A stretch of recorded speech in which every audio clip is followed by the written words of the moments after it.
freaking out. Alright, before we left home, alright, right now I'm at my brother's house, and we have to watch dogs, okay? But before we left, I had to do my nails, otherwise I would bite them, you know, and that's a really bad habit.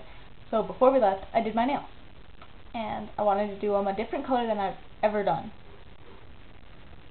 I did them pink. I know, it's scary, but I even did a little purple design.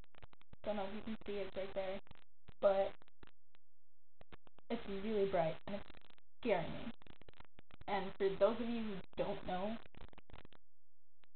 I always wear black. Always. Red is my favorite color. It's the best color in the world. But I'm always wearing black. Never any bright color. So right now, it's freaking me out. Look at it. It's like Barbie pink. Disgusting.